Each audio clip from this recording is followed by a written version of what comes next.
Hey everyone, I just wanted to get on and show y'all my Manfrotto Monopod. I have used this monopod for 2.5 years now. This was my first monopod purchase. I now also have the VO Vanguard monopod, which I am currently using to film this video. One thing about this monopod that's pretty cool is that it feels sturdy. It feels strong, just like the typical tripods that you get from Manfrotto. I've had this now for 2.5 years and dropped it many times, thought I busted it. That being said, because of its sturdiness and its durability, it is quite heavy. It's 4.3 pounds. It is quite long as well. So, you know, so it's some things to consider with this monopod. The head is also quite large as well. So I currently shoot all of my videos on my Sony NEX 5T. I traded in my Canon and got a mirrorless camera because I knew I was gonna start vlogging more and doing more videos, and I just wanted something that traveled light and was more compact but still gave me decent picture quality. So I moved to the Sony NEX 5T. But even when I had my Canon, this could still support it, this could still hold it. This has a pretty intense, this allows for a pretty intense weight to be on the head and support. So, you know, mine, I remember I could easily put my Canon with a telephoto lens with my H4n zoom on top, and it was fine. 3 different latches to make it as tall as you want. One thing about this monopod is it goes pretty tall. I'm stretching out my hand and I'm barely touching the tip of it. And I'm 5'1" and my arm is long.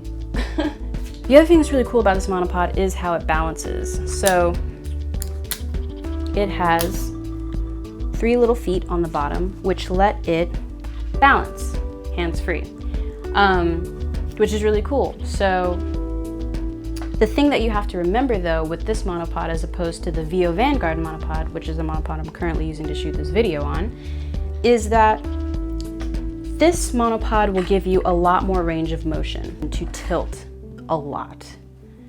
So you can get that kind of Dutch angle stuff. You can be pretty fluid in, you know, getting some kind of dynamic, interesting shot, right? The thing that you have to keep in mind though with doing that is that this monopod will not come back to equilibrium. Like if I let go right now, it's just gonna fall. So if you're the type of person that wants this type of monopods purely for the fact that it's low key, you don't have to worry about so many sticks, and you can kind of walk away from it, you need to remember to bring it back to the equilibrium and make sure that it's set good. And so one thing about this monopod that's just something to keep in mind. I've had a few close encounters with this monopod in walking away but not having it set back to the center and, you know, having to catch the camera quickly. Very scary stuff. So keep that in mind with your Manfrotto monopod. Or be smart and just don't walk away from your equipment like I do. You can purchase it on Amazon. It does come with the head. It comes as a full unit with the head included.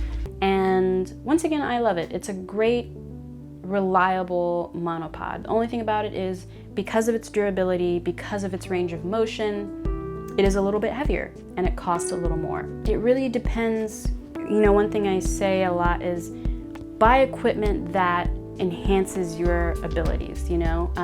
I switched to monopods from tripods because having a super stable locked shot wasn't that crucial for me as a vlogger and a YouTuber. When I work professionally with Big Picture Lab, that's when I get a tripod.